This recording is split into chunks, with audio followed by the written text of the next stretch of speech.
his screws loose, they done stripped the bolts on him. Shoulda never sent him to pick up the work for me. Sprayed the park and had my shit inside the car. Marcus Smart Boy was shooting with a 36 on him. Said if he wasn't in the rush, they was all gone. All right. Greetings, Shudlings. Welcome to Chuddy's Corner. We're back. Celtics are back. That was fucking awesome. Chuddy, welcome back into the show, the season. We'll get into everything. There were banner raising and everything, but just immediate gut reaction. That was fucking sweet. Do you agree? Yes, I do agree. That was fucking sweet. It's good to be back. What a start to the season. And my God, I mean, it felt good to just come out with an absolute ass kicking like that. Felt good. You know, been hearing about all these other teams, how they've won the offseason and they've gotten better, how, you know, the Knicks are the best starting lineup, this, that, and the other. And it's just like picked up right where we left off, up by 20. Bobby Marks. 8 He's minutes getting into the roasted game right now. Bobby Marks, that sent you that tweet. He was saying that the Knicks are the best starting five. I mean, he wasn't the only one. There were a lot of people in the media saying that the Knicks had built a team. We'll talk more about the Knicks. I got a lot of thoughts on the Knicks, but just great to see it. It just felt exactly like such a familiar sight that we're so used to. The team's basically up 20 in the first quarter and never got anywhere close after that. It's pretty funny. Just after all that time off, everyone's so excited for a good game. It's like, no, the Celtics are just gonna absolutely demolish them within 10 minutes. I saw people on Twitter saying that we broke basketball. Like basketball is like uniting against us because they think it's just so bad if we're winning that way. Yeah, it's awesome. I love it. Couldn't be happier about it. It's couldn't fit better into like what the narrative Joe is probably trying to get the guys to buy into anyway. Yeah, the whole world thinks we're just here to. I mean, we literally are. We're like Thanos. We're here. And I mean that's the one thing I guess. As much as it felt like so many games last year, it felt different in the sense that like there was something extra about it. It wasn't just the fact that we had the ring and the banner ceremony. It's just having that under our belt of winning. The whole thing had like a different feel to it. Like last year, there were definitely games where we'd be up 20, and I'd still be like, all right, like can't let him back in it. Tonight I was watching and just like sitting back and laughing almost the whole time. That's just funny. I was laughing. I had a maniacal laugh going. It was like we're the super villains now, like you said. Yeah, I think it was a friend of the show, reoccurring host, Coley Mick had like a tweet that was like, you know, pretty much similar to what you were just saying. I probably should have pulled it up before I said it, but it was basically like, you know, with them, like if this happened without us winning, it would be like whatever, like, you know. But now it's like we win, especially it being like banner night. It definitely felt just like a whole just hit completely differently. It just felt like fun. It just felt like we were returning as like conquering heroes and not like like, you know, still have something to prove. Like we still can they get it done when it matters? Like because that would be whatever we'd be saying if we didn't win last year. Like, okay, well we've seen this before, blah blah blah. But now it's like holy shit, like they're fucking good. Well, we talked about it so many times last year where it was like as great as last year was. It was we couldn't really breathe until the championship was done. There was just so much pressure riding on the championship. Whereas now it's like I think I'm just gonna enjoy every single game. Where it's like I want the players to keep that same attitude of like on to the next one, nothing to see here. But I mean, as a fan now, it's like no, I'm savoring every single performance we get from this team, every game we get like that, where we just make everyone so sad and crying about breaking the league or whatever you're talking about. All that shit is just so beautiful to watch, and it's the conquering hero thing, like you said. But what makes this season already feel like the potential is so special is it's that plus like the revenge tour. Like it's just so funny. It's even called a revenge tour when it's like revenge for we just dominated the NBA last year and now we're like hungry for revenge. So we seeming like just perfect storm. Handed all new grudges. Just great. If this one game is any indication, it's gonna be a fucking fun season. So the Coley tweet, the exact word it was tough to enjoy the regular season last year, knowing it was title or bust, but this year it's unbelievable. It's unbelievably enjoyable. So exactly, I mean that's pretty much I think how every Celtics fan is feeling. I mean, obviously, you know, still want title, still want that title or bust, still I guess, you know, in our hearts, obviously, but of course. It is. It's like a whole different pressure. You can kind of like enjoy it. I think like the ups and downs will be a lot different. Like we won't have me on here calling us lost the Lakers like the worst loss of the season and like questioning anything after that. I mean, but this was just real fun. I didn't even mention it. So Celtics, if you didn't see it, they won 132 to 109. Absolutely fucking crushed them. Tatum had 37 points. He shot 14 for 18 from the field, 8 for 11 from 3. He was unconscious basically this whole entire game. Yeah, and 10 assists too. Yeah, I think I saw a tweet too that didn't play the fourth. That's yeah, I think that was like the most points with 10 assists or something like that, or with like over a certain scoring he's percentage. The first player in NBA history to have 35 or more points on 75% shooting or better and 10 assists. So casually did it in 3 quarters on opening night. No big deal. I'm telling you that Tatum plus 1500, the MVP proppy. And I mean it's going to become so like exhausting, especially to non-Celtics fans, how much they're going to talk about the whole like revenge from the like they're pissed off from the Olympics. They have something to prove, this and that. But like, it's hard not to watch the game and like think that. And again, it's the combination of that motivation plus the swagger and confidence of like, and I'm the champ. Like, I'm the champ. We're still the big swinging dick. Stuff and want to like prove a point even more. And it's like the one knock anyone could say on him was the jump shot. He comes out and hits like 5 threes in the first quarter. First possession on the season, he just steps right into it. Just drains it. Yeah, dude, like it's crazy. So like, pure. So yeah. pure. I mean, like we said on the pod before, it's like people were kind of panicking. He wasn't like a terrible 3-point shooter, but holy shit, this looks nice. Yeah, it seriously does. And again, like I'm usually the last guy to buy into those cliches of like, oh, the Jays have extra motivation. I'm usually, they're NBA players. Everyone's motivated to win the championship. But it really does feel like there was some like, fuck everybody. Like we just we're pissed and we're gonna like prove all this shit wrong. And again, we'll see if they can keep it up for 82 games. It's easy on the night where they're sitting there getting their rings, getting their banners, and it's that Knicks team that everyone's already praising because they've made all these splash moves. Right, there's already a lot of motivation. Yeah, I don't know, dude. We'll see how they look on Thursday against the Wizards. Oh yeah, seriously, that could be a serious trap game. Every game. So I mean, we'll get. I mean, let's just because I'll kind of segue this into just sort of saying like I was a little bit concerned after the ring ceremony because that to me, at least as a fan at home, that was a lot. Like more like emotional, I guess, than I was expecting. I was kind of like looking forward to it, like all day, looking forward to it. Like, it's gonna be sick. Ring ceremony, banner nights, like I'm getting all fired up. Then you're actually like seeing it. It's like, damn, there was a few times I'm like, oh shit, this is. Yeah, I felt like I did last year watching the guys like win it all over again. Right. Seeing Horford get the ring, seeing Tatum, seeing Jalen. Obviously, it's sick to see everyone get it, but those are the guys that we've just been battling with for so long and things like that. So it was sick. It was funny seeing Jordan Walsh getting his ring. That's like such a, obviously. Drew Peterson was the funniest, but yeah. Drew Peterson was a great. A few people texted me asking who that was. I said he's a Hauser Pritchard hybrid that we got. The next one. Yeah. The whole ceremony was sick. The rings are fucking huge. Unreal. Someone's gonna lose like the top too. The Celtics tweeted out like a whole breakdown of them. You can like push it open and they got a banner and all this shit. I mean, that's pretty high tech shit. Also, shout out to the people who were sharing that picture of that like AI version of a ring. Did you see that one that was floating around that had Celtics misspelled on it? People were like, "Oh, potential first look at the ring." Love that. I'm glad. I almost got duped into that. I almost tweeted it for the Chuddy account, but then I saw someone had been like, "I'm pretty sure the Celtics championship ring is going to spell Celtics right." It was CTLI Celtics. The old Celtics. And the rings looked disgusting too. I was hoping that wasn't it, but the ones we actually got, the AI ones, whatever. The ones we actually got were fucking sweet.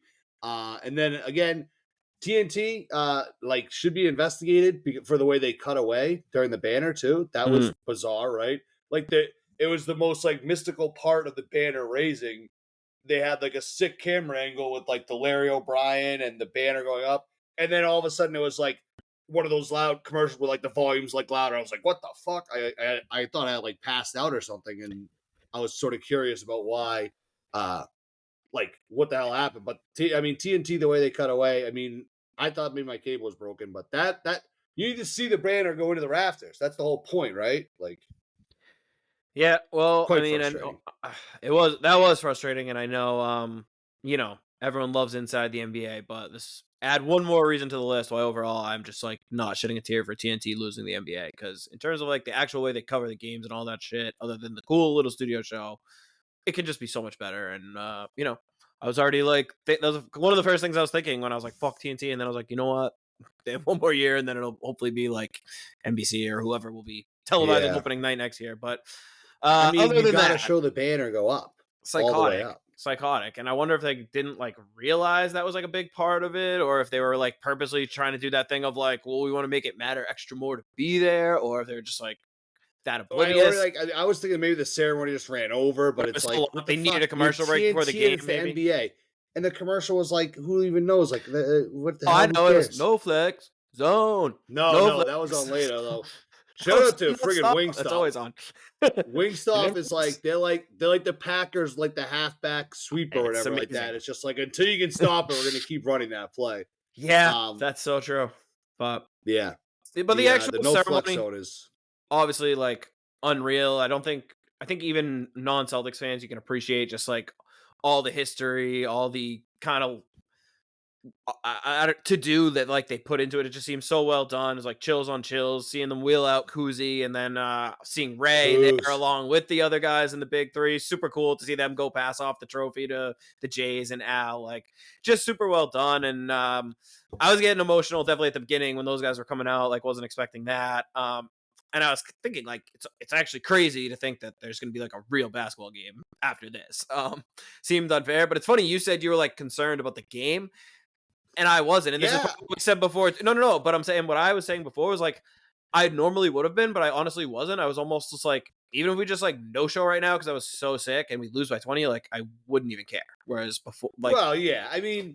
It's just I wouldn't outlook, and whereas before it was like every regular season game, like you said, we were hyper-analyzing it, and now I'm like, because now you can never question if they can get it done. So it's like like if they lose this without a title, it's like, well, but I wanted to win badly just because because it was the Knicks. Obviously, if you're opening up against like the fucking Hornets or something, I don't care. Not the NBA would do that, but yeah, no, I was a little bit just concerned because. I mean, that shit, those guys were so pumped up, and I feel like our thing all last year was like this laser on focus. But I tweeted out, it's like Mazzulla must have had the most like insane like safari or killer whale like compilation video ready to go for the guys right before they went on because they came out and they were fucking poised. Oh my god, they were ready to go. It was couldn't have started better. It really was. It was just so cool to watch. And like I said, all this stuff we're talking about is just purely just like the fans' perspective because it seems like the players and the messaging from Mazzulla is like the opposite of what we're saying. Like they're just as locked in, maybe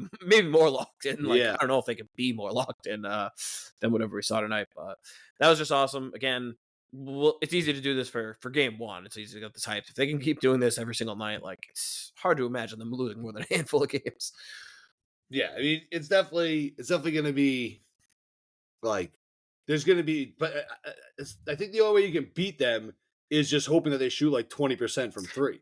Yeah, if they shoot anything just based on the volume that they shoot, I feel like if they shoot anything above like even like low 30s, they can still, unless other teams are shooting and making it more. Because the thing that I don't get too is the Knicks. Like it was very clear early on which way the wind was blowing in that game, and the Knicks.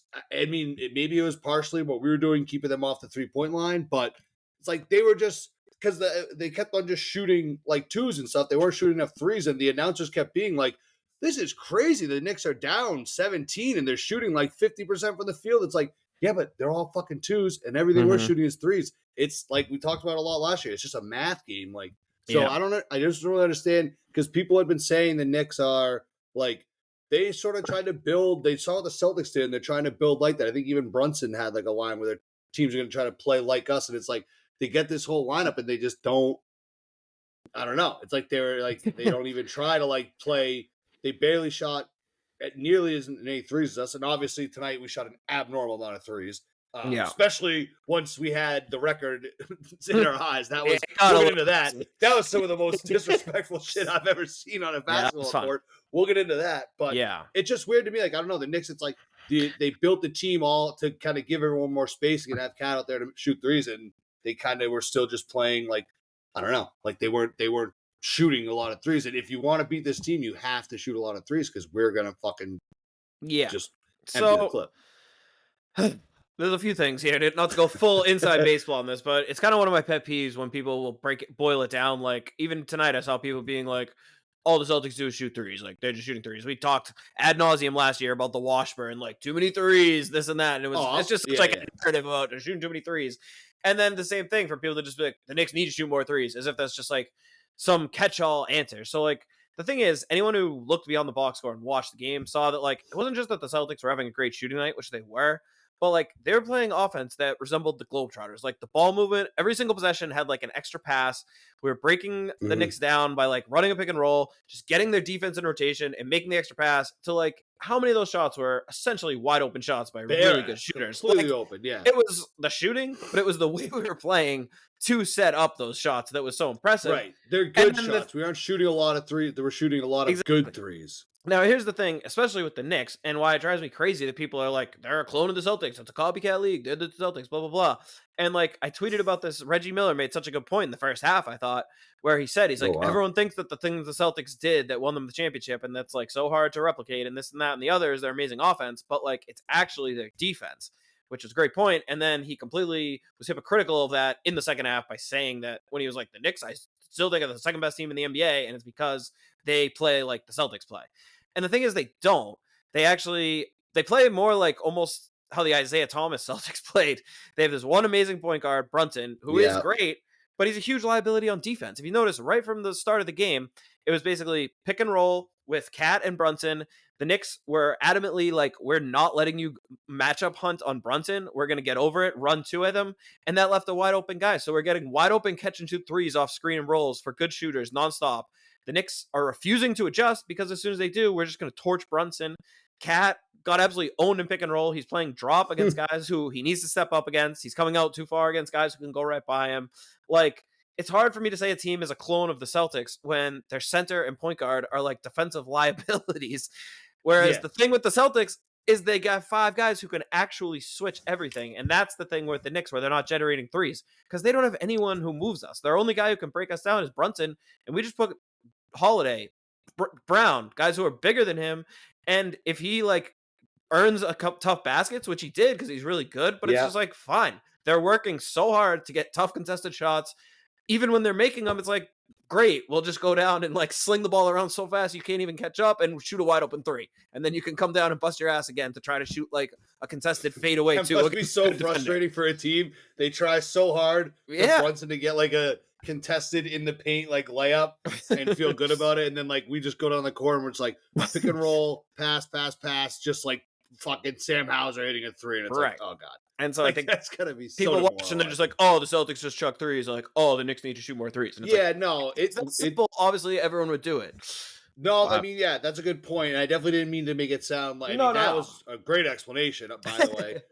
Like that was solid. But yeah, no, I mean, it is because it isn't that we're just chucking. I mean, it got to the point where we were chucking threes. At the end of the game. Those were still pretty wide open. But they noticed they stopped going in because we weren't creating good looks anymore. Like you said, some of them were good open looks, but it wasn't.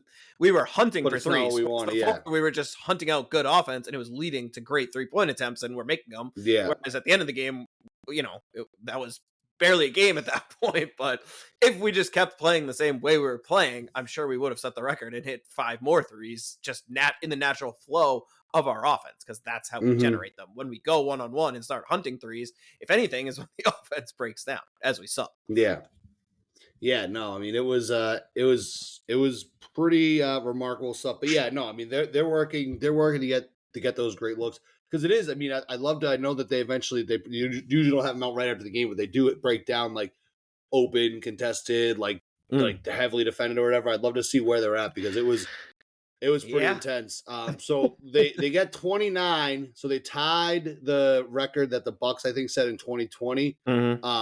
It says they missed their last 13. I think it was more. It might have been more, but this says, well, they have it on the Celtic post game. That's what I'm going off of. So, but they tied the record with like 8.5 minutes left. I know. Yeah, they were.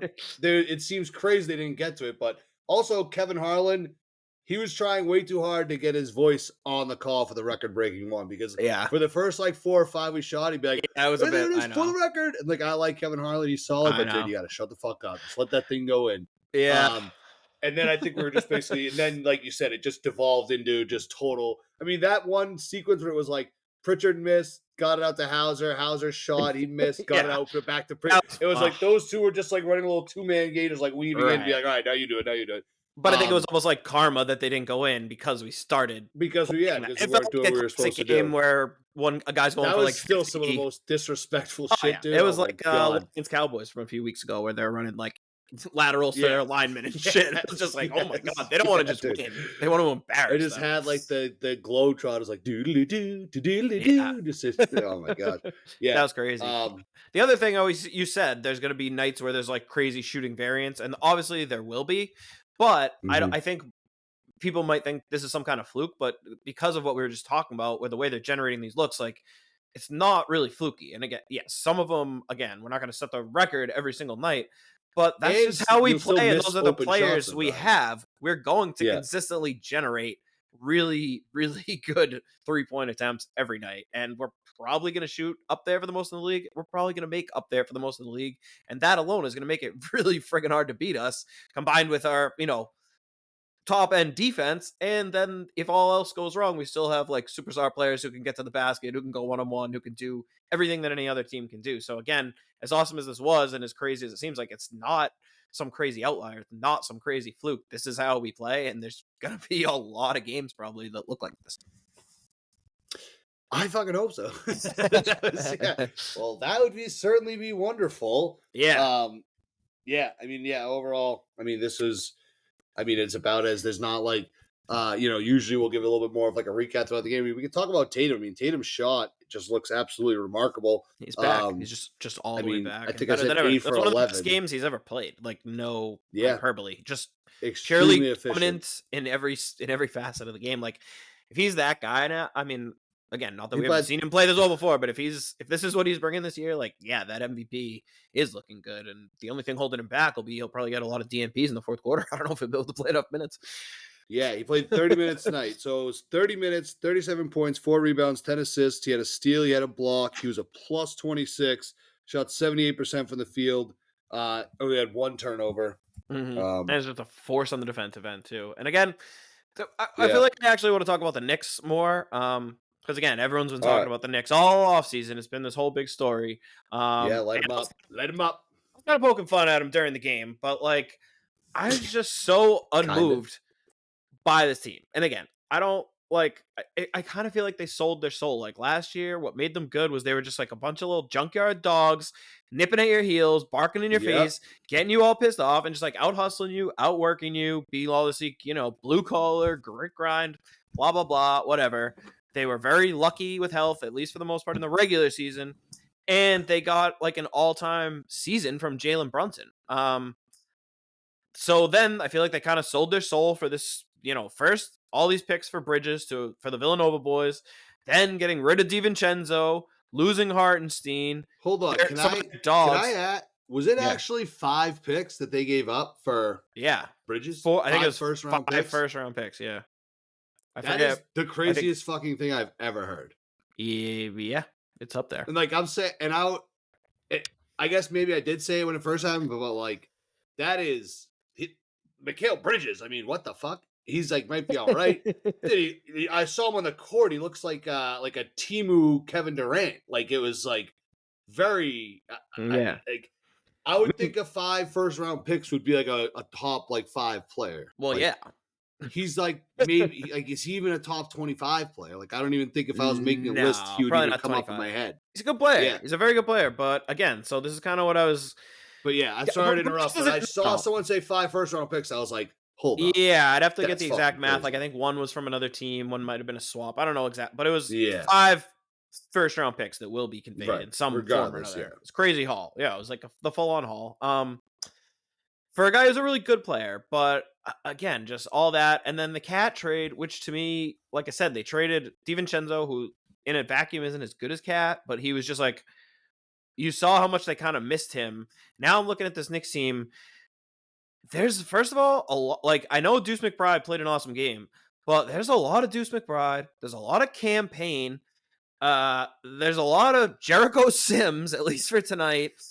And the other thing is like, if Brunson's not in superhero mood, like who else of these guys are doing it? Like Anunoby does not scare me. Mikal Bridges does not scare me like as lead offensive guys. Those are really good players who, if they're your fourth or fifth player and their role is basically to stand in the corner and like attack a closeout once in a while, fine. But again, this whole like copycat of the Celtics, like that's absolutely insulting to what Brown and Tatum are, to act like Anunoby and Bridges. Like it's just a way shittier version of two good wings on defense who are versatile, but like not that good. Neither one of them is good enough to be the second guy on offense behind Brunson. And Towns is an amazing shooter, but he's not like really a creator either. So it was so apparent that basically, if a team can guard Brunson one-on-one like the Celtics can, like they have nobody else who scares you at all. And say what you will about Julius Randle, but he at least could do that. He was an offensive creator. He was someone they gave the ball to, and he could get to the basket. He could just score points on his own. They have no one else who can do that. You want Bridges and Anunoby to like ISO on any of our defenders? Good friggin' luck. Like that's just so. It was just jarring to me. The whole game, I kept thinking like, oh, they're missing someone, like, because the guys I'm seeing on the court that they're trotting out in game one. And I'm like, wait, who's out? And then it's like, all that they're missing is Mitchell Robinson, who's good, but he's their backup center, and Precious Achiuwa, who's basically his backup. Like, that's essentially their rotation. And I'm just like not moved by it at all. And again, I think if they miss Brunson, like if he misses any games or just regresses, like they're fucked. And I just was like, so he's not a guy that I'm like, I think is regressing proof. Right. Like, I don't think he's regression proof. I think he's a good player. I think he's a really good player, but I still think that he's, like I said, if he's not playing in New York City, he's not getting. No, like, they call him you think so they use the term, and this is kind of one of those stupid kind of discussions, like they use the term superstar. I don't see him as a superstar, like a player like that. I mean, I don't know. That's whatever. But to me, it's more Isaiah Thomas potential than anything else. Like I said earlier, flash in the pan. He was unreal last year, but he's like a 6'1" guard. He's already 28, like slow developing. He's obviously really good, but again, like it only would just take a small step back for him to fall off a lot. It was kind of reminding me of the year a few years ago when the Hawks kind of like lucked their way into that Eastern Conference Finals appearance. And they felt like the team was basically there and they were contenders. And then it was just very clear that year was actually an outlier and they're more of like a play-in type team. And again, I could just like so see that with the Knicks. They did so good at building this up from the ground for so long. And then they got like one tiny little taste of something good and they immediately went all in, sold out for like these supposed superstars. And the team's just like, still, I don't think has a number one guy who's good enough to be a number one in a contender. I don't even know who you would say their number two is, but like, no matter who you would consider it, it's not good enough to be number two. The number three might not be good enough to be a number three. Like, again, if they don't have kind of everything go in their favor this year, like, they could be a play-in team. And again, I don't overreact too much to one game, but at the same time, I absolutely do want to overreact so much to one game because of, again, all this fucking nonsense I've been hearing all season. And it's just so apparent after watching one quarter that, like, again, say what you will, the Knicks played bad, the Celtics played good, blah, blah, blah. But, like, there's no fluke about that. It was opening night. Both teams showed up, wanted to make a statement, and it was just one team was so far superior in, like, every possible facet of the game. Last year, again, like I mentioned, it was all about the defense for the Knicks. We were just exposing their defense, just running a very basic pick and roll and whoever they had in its center, and there's nothing they could do about it. Like, I just think the match now of Karl Anthony Towns in this Knicks team, Tibbs coaching, like, I feel like they've just, like, wasted all the good vibes and good karma. Like, DiVincenzo's pissed now. Like, I don't know. Like, something. They got rid of the dogs. They brought in some, it's like they're poodles now. They're soft as puppy shit. I also thought it was funny, too, at halftime, the lady said. Playing them.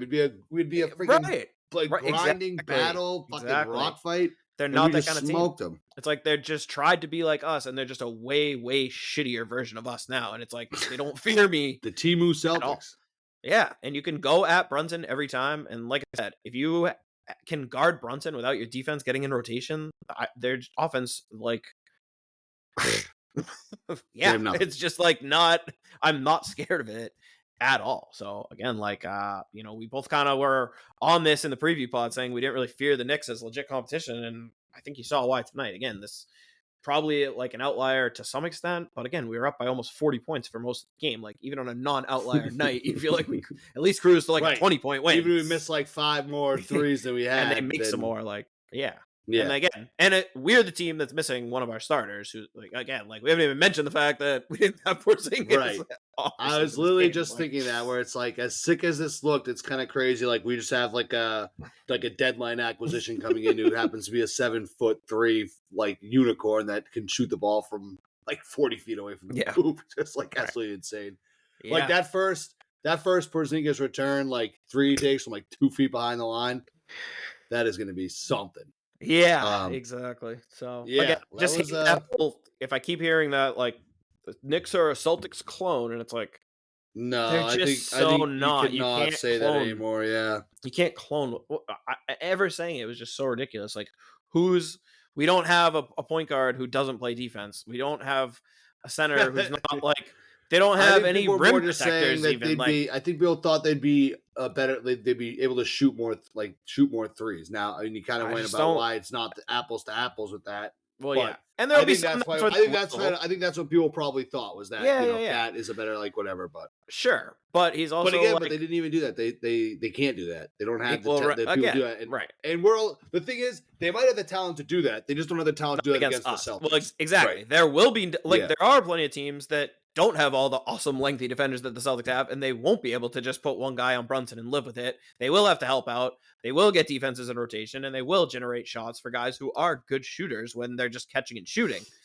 What they don't have is guys who can create when Brunson can't make everything happen. And against the Celtics, like, again, it's not a fluke. He can have some great games against us, but I think even if he was, the Celtics would be happy to let him bust his ass and be exhausted to try to score 40 points and still just be like, that's fine. Like, do it again. Okay. Like, you fucking made like a step back fadeaway over Jaylen Brown. Fine. Do it again 20 more times. Like, keep doing it. We're not going to adjust.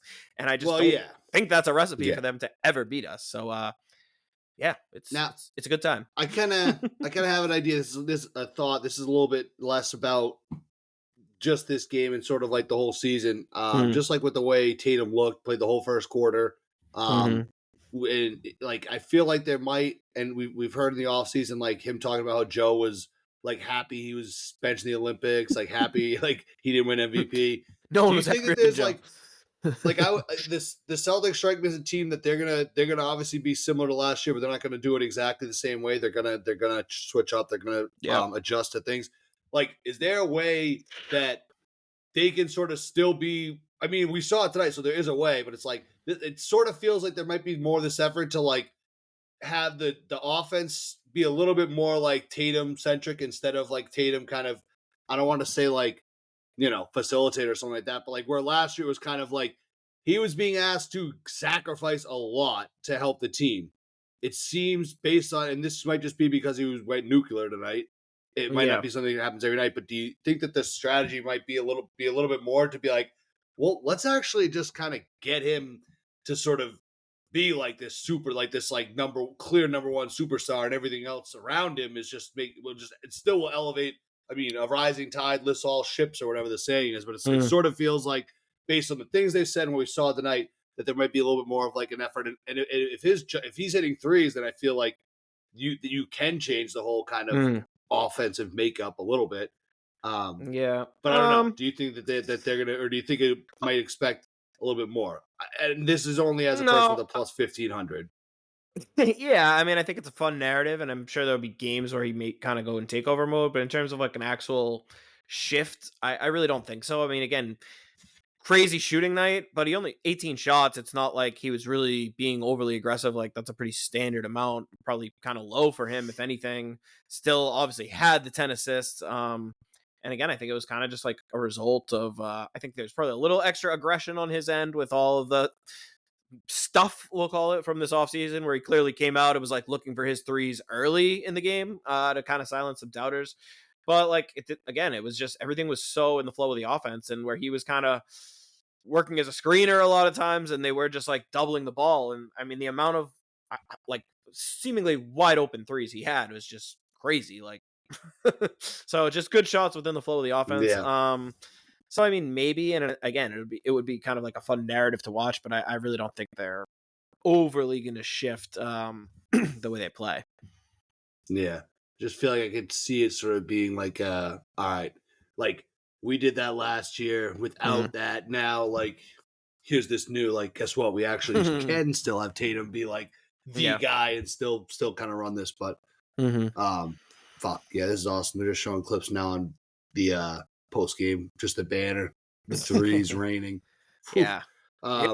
Good times. Good times. I don't know. Do you have anything else? I mean, I have a bunch of just kind of a couple different like Celtics things, but not necessarily to the game. I mean, the game was a sick blowout. I don't know if you have anything else to add from it. The game is the game. Just got more fierce. It's just hilarious at halftime that they like the lady. I think it was Allie LaForce was doing the sideline report. So like she talked to Tibbs and he's just like, we didn't come play tonight. Like it wasn't our. I forget the exact quote, but it's just like, how do you say that at halftime of game one?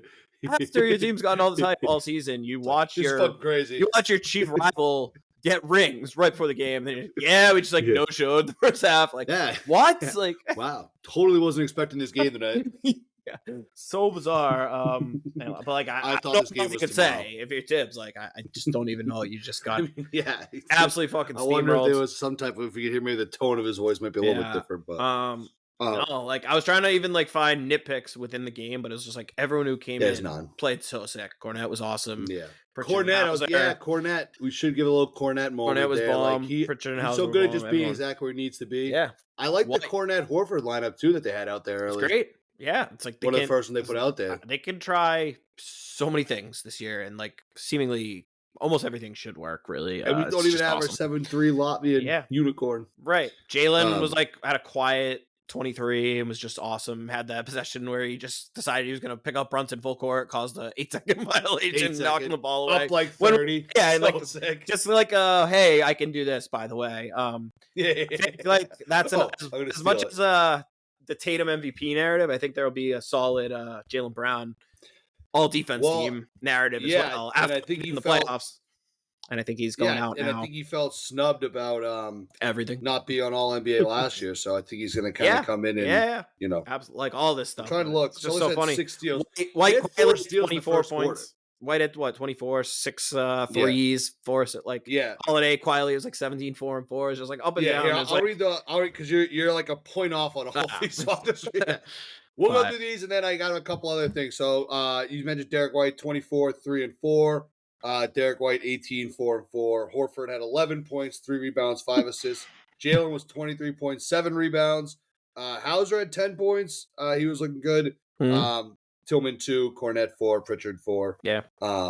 So video game stuff looked great. Video game stuff. Perfectly balanced. Video game ass. Box score. Obviously Tatum stuck out, but it was top to bottom just clinical. And it really looked like the team had not missed a beat. And man, from those preseason games, it looked like damn, like they are ready to go. But I mean, it looked like this team hasn't stopped practicing since the finals. Like they came out and just was like, back to business from the opening tip.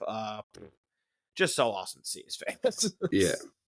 All right, I had a couple things here. I think the first thing, I don't know if you saw that Al got his ring measurement wrong. His ring is like way too big, he said. And I was kind of wondering, like, how do you even fix that? I mean, it's like a custom made, probably like $20,000-$30,000 ring. I don't know if that's too small. Just like tighten it. No, it's too big. I feel like it's too big. Might be. I don't know. That's definitely more fixable, but I don't really know.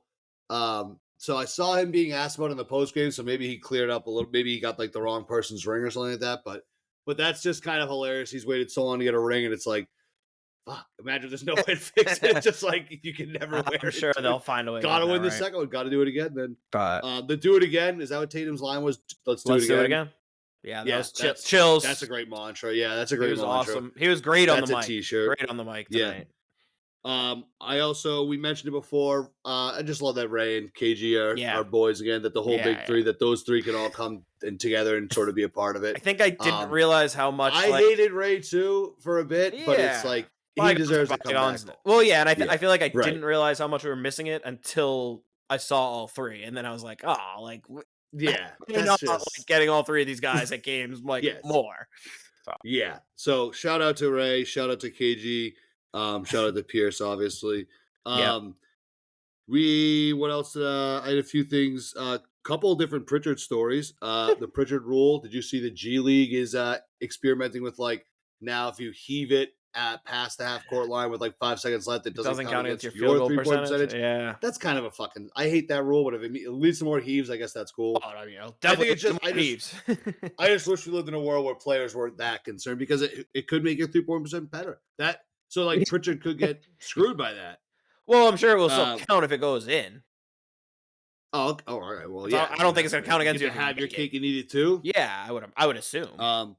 Pritchard also looking like he's like the new vlogger of the team. Maybe stepping into the O'Shea Brissett role. He's put out a couple videos lately of him just chilling around the city. Pretty solid stuff. Speaking of Brissett, has he hasn't signed with anywhere, has he? I was kind of thinking he'd in street clothes. That would have been sick to get a ring. I don't think so. I did see. Did you see Svi was asking for them to mail him his ring or something? He said like, isn't Svi on the Jazz though? Is that where he might be? He might have re-signed somewhere. But it was just Boston. He'll get his own little mini ring night. Okay, because it was funny. He like the picture of the ring that the Celtics tweeted out. He was like, "Does anyone have a connection with FedEx or UPS?" I was like, we got not to cut in, but we got live breaking news as Bronny and LeBron have just checked in together for the first time. Wow, this shit pisses me off so much. Like, first of all, that's crazy that he's getting in the game with. There's only a 16-point game in the second quarter, but also, and LeBron just instantly just shoots a three, doesn't pass for it at all. I also hate how they keep like they kept saying in the first broadcast they'd be like, this could be oh my god, he's getting bullied. Oh my god, that guy needs to too little him. It's Julius Randle. Julius Randle, I'm sorry, it's my far TV. My eyesight sucks. Also just Julius Randle in a Timberwolves jersey, I'm still just not used to that.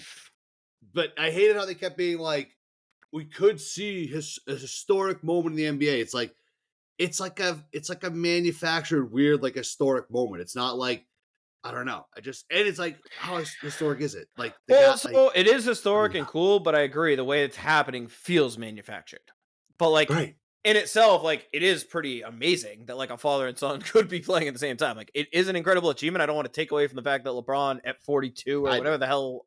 I mean, it's his 22nd year in the league, and he's still one of the best players. Like it's the sad part is it's that the son, like you would think it'd be manufactured that like the dad is basically washed and they're just trotting him out. Like if the son was in the NBA and they're like, hey, that's so true. For like, oh, he can barely walk, but he's gonna like that was what it was like Ken Griffey Jr. and Ken Griffey Sr. It was like King Griffey Jr. was a clear superstar. A great point. And it was like awkward that it's the kid that's like the son who's the charity case, and the dad is still like one of the best players, and the guy who's the best player on a team that at least has the illusions of winning a championship. Yeah, really that's funny actually. It's just such like an opposite case. It's also funny, like that is a great way to put it. Yeah, they should be wheeling LeBron out there. They shouldn't be like wheeling Bronny out there. You'd think if this historical achievement happened, it would be the opposite of this, where the dad hangs on too long because they know they're like superstar son is close by. And it's like I would honestly, it's pretty. I would say too, like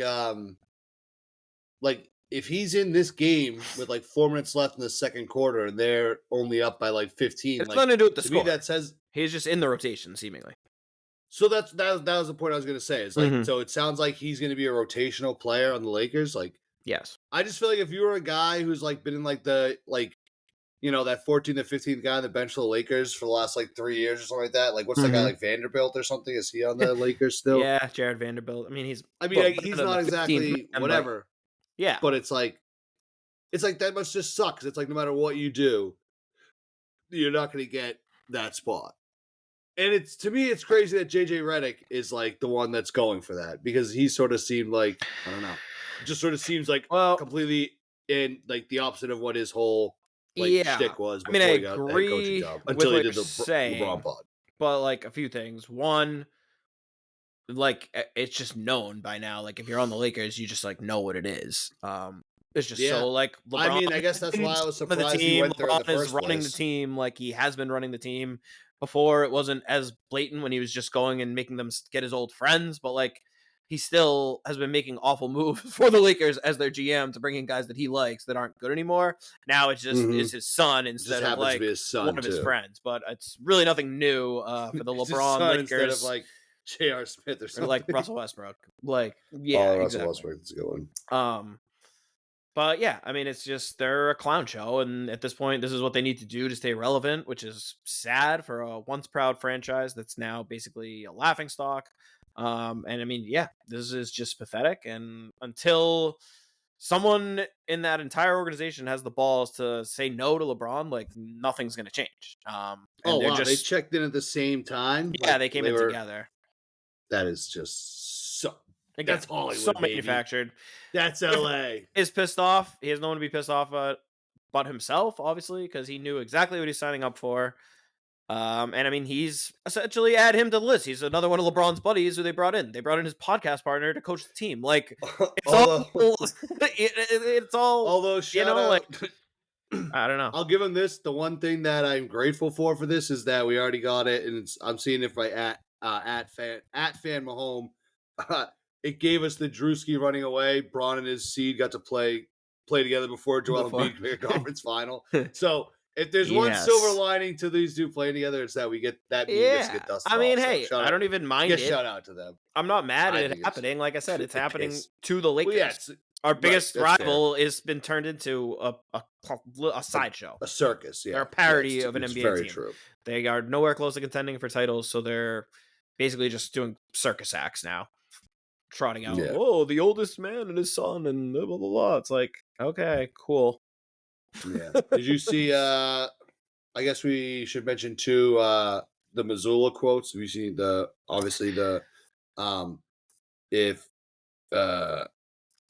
he said, first of all, he told the media, explain why he doesn't feel pressure from Boston media. They don't have a weapon. They're not going to come at me. They're just saying words. We're either going to win or not. 40 years from now, none of you are invited to my funeral, and that's it. First of all, I feel like Mazzulla is going to live longer than 40 years. I feel like he can do 40. And then the other one was like, they're asking about like pressure, and he was like, no, I don't feel pressure. Like, you either like, we're all going to die someday or something like that, or we're all going to be dead someday. And there was like a whole 3-minute thing. Chris Forsberg put it out. I think I retweeted it from the Chuddy account too, at Chuddy's Corner. It was just like a 3-minute clip of Celtics players like talking about Mazzulla and like all the crazy shit he does. Very entertaining stuff. I mean, he's awesome. It's awesome. It's so awesome. And like we said, it's now so much more awesome. The fact that we won and that he won just makes it all work. Like now it's not like if some guy who hadn't proven anything came into the NBA and wasn't a good coach and was doing this, it would just be such like a cringy shtick. Like basically if Redick tries to do this, which it seems like he might try to be this guy, it's just gonna be like, all right, dude, like we get it. Now that he's won, like you can't be that guy and be playing Bronny. Like he has to choose. Yeah. But it's also you can't do both. It's obviously a very different like type of media personality than Belichick had, but it's kind of similar to where the whole Belichick of like not answering any questions is like, all right, if you're some like unproven like lackey coach who just came in trying to do that, everyone's gonna be like, all right, man, like fuck off, like who do you think you are? But like since Belichick won and ever knew who he was, he could just be like, nah, like we're on to Cincinnati, like if fucking I don't even know. Some clown NFL coach is in there, like trying to do that. We're on Cincinnati. Well, yeah, Jerome Mayo, obviously, but even like someone who's been in the league longer but just hasn't accomplished anything is doing that. It'd be like everyone would be like, "All right, man, like this is the fucking corniest thing I've ever heard in my life." Well, they kind of were doing that with Joe in his first year. Well, right, exactly. But now that he's won and he's doing all this like psycho stuff, it's just like, yep, that's Joe. Like, and I think he was even, I feel like last year he even was saying like I'm getting a little bit better like with how to deal with like media and stuff like that. So I also think now that he wins, everything he does is now looked at as it's like gold, such a different lens. Like the gold standard. Yep, that's how you're supposed to. Exactly. What a motivator. Yeah. Right. I mean, dude, it's sick. But it's true. I'm going to definitely start watching. And at this point, I think we've had enough of it. Like, it's year 3, and it's like there's nothing manufactured about this. Like, this is just who this guy is. Like, at first, I think there was like, is he a tryhard? Now it's just like, no, he's just like the sickest man alive. Yeah, I even had some staunch Celtics haters text me and sort of say, like, I will say that I'm beginning to think Mazzulla is actually nuts, and that's not a shtick that he does. And like, I don't know how you could think it still is at this point. Yeah, right. Well, and like it's like his like wife is like mentioned where she's like, like everyone's mentioning. Like Yeah. Story here is just sicker and sicker. It's right. Yeah. Nobody has like discredited the story of how much of a fucking psychopath when they brought him out to give him his ring, he got down almost on all fours and kissed the parquet. And I thought he was thinking like, I thought he was going to do somersault. I thought he was going to do push-ups. I thought he was going to do a front flip. I thought knuckle push-ups. That's just did you hear what he said when they asked him what the floor tasted like? He said blood. Did he?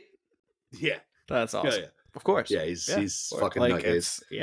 It's full on. You gotta love it. All right. I mean, I know you're usually around the NBA guy. I do have one other thing. I don't know, but this is completely unrelated to the only other Celtics thing. My only other thought was just like it kind of was occurring to me with the Tatum stuff and like the Brown stuff, and then it turned into the 3-point record stuff where it's like this team is almost going to need like side quests, like a video game, to keep it relevant at a certain point. Like, and I don't know if it'll be to itself or to the fans, but it's like at a certain point, if we're just beating every single team by 20, I'll still be enjoying it. But it's like, is the team going to stay this locked in and engaged? And are we as fans, or are we going to be like, all right, get to the playoffs healthy again? So it's like, we're going to need these little things like, oh, tonight we're trying to break the 3-point record, or like tonight, 2 players are going to have a triple-double, or tonight Tatum's shooting. I want to break like the 15 of 18. Like, I think there are going to be a lot of these games where by the second half, we're like, well, this game's effectively over. But we're having to find Sam Hauser, what's the NBA? I think the 3-point record is like 12 or 13. Like, I feel like there's going to be some game where Hauser has 9 threes at halftime, and the whole second half is just like, let's see if Sam Hauser can be the single game 3-point record. Like, yeah, we're going to have to get a little creative, I think, with some of these games. There's going to be a game where Pritchard's going to have a random game where the starter he's going for 50. Like, there's going to be just all, like, I call them side quests, but it's going to be one little thing. No, it's a good way to phrase it. It's keep us engaged as fans throughout the year, because otherwise, again, it's like, I don't want to be the spoiled guy who gets sick of just business-like wins, and I never will. But doing all these pods, we're going to have some, like, funny things like that to talk along the way, and I think they'll provide plenty of them. Yeah, and don't worry, everyone. We'll keep these games interesting no matter what happens. Oh, yeah. Don't worry. We got plenty of ways to make an absolute shellacking entertaining. All right. I guess my other story, and this is a shout out. This is for everyone, all Celtics fans. We have some bad news. Big Baby Davis, Glenn Big Baby Davis, is on his way to prison. He's doing his jail term. He tweeted out. I don't actually know how he. Oh, sorry, I didn't mean to put it on. I guess it looks like it was from his Instagram story, like he's on his way or something like that. But I wanna read the address off just in case there's any Celtics fans that, because it basically is just a video of him it's almost like he's not supposed to be on his phone or something like that. He's just like, he's not really talking, but he's just going like, he's just like, so Ronald Glenn Davis, FPC Duluth Federal Prison Camp, P.O. Box 1000 in Duluth, Minnesota, 55814. So shout out, I think we need to write Big Baby a letter. I think we need to invite him on the pod. We need to just ask him questions for the pod. Like, can you answer these few questions? How many back and forth before it's a segment? Yeah. Yeah, we should be like a pen pal, like to prison pen pals. We can basically, we'll have like interviews with Glenn Davis, right, but it's just through recurring guests through like Glenn Big Baby Davis. Recurring guests. So I think we need to come up with at least like 2 or 3 questions, and I wanna write a letter to Big Baby for sure. Love it. See if we can get him on the pod through his literature. I love that. I thought that sucks. That I forget. I don't know what it was. He was it the scamming the like. It was like the health insurance or something. Yeah, something like that. So tough break for Glenn. Hate to see it. Yeah, but that was it. I mean, we're the first game of the season, so I don't know what you have necessarily. Oh, we should talk about the Sixers. Hilarious. Embiid and Paul George both missing the opener. Stunning development in Sixers history. And Embiid already rolled up for Friday too. So I think I texted it to you, I think, earlier. He played in the Olympics, correct? Yeah, oh yeah. He played over the whole summer where he could have been resting. So I just thought it was so funny the way the tweet was worded by Shams, who's obviously just like carrying water for agents or whoever, but the way he was like, they're gonna like start ramping him up now. It's like, what? Like, that was a good time. Did the schedule, was it like a surprise schedule? And they're like, guess what? Like, you have to start on Thursday. Like, what? Like, no way. Like, what? Isn't the Tim, we weren't preseason ready and to play training tonight. camp generally for ramping up? Like, I just think this is such a red flag right out of the gate that, like, I think historically, yes, training camp has been reserved as a ramp up period. You can't play the opening game of the season, but it's not like you didn't like suffer an injury. It's just like already like injury management of like pre-existing injuries. Like what is this? A first day of work bag out is crazy. That's awesome. And the first day hasn't happened, and you've already bagged out for the second day. Yeah. So like, actually. Well, we do have that theory that is a known theory where if sell the bag, if you're gonna bag out on a really unusual bag out day, that's true. You have to then bag out a second day. You gotta double down, or else your first bag out. Yeah. So it actually isn't surprising that he's gonna miss the second game. If he came back after one, it would definitely be. I think that's more of a red flag. We'll see how much this lingers. So he's and following also bag out protocol. And I also just think it's so funny how, like, again, the Sixers are acting like, I feel like they're treating this like the Warriors or the Cavs after they had like been there so many times where they kind of have earned the right to like neglect the regular season. It's like this team hasn't even made a fucking conference finals, and they think they can just basically rest their best players out of the gate after they just went all in to create this team that now has no depth. Like, they're going to be awful with Pete and Paul George. Terrible. So like they're going to need these guys to go out and play just to get a decent playoff seed, because like we're supposed to believe not only all these things have changed, but now that not only that, they're finally going to make a run and it's going to be as like a 6 seed.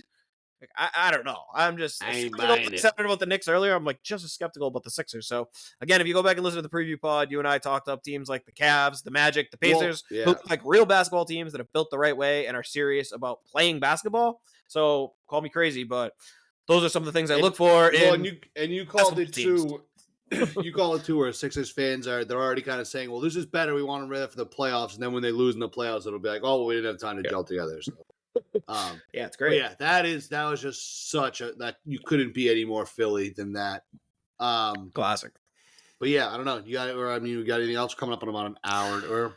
Nothing really. Shout out Lonnie. I know we were talking about the Lonnie Walker situation. Obviously, waived after the preview pod, as we had kind of predicted. Yeah, that sucks. I don't know, because I know I said I'd prefer Springer, but I felt bad when he left. I kind of was seeing the reaction. I'm like, it is kind of hopefully fun somewhere. I saw someone say like Real Barcelona.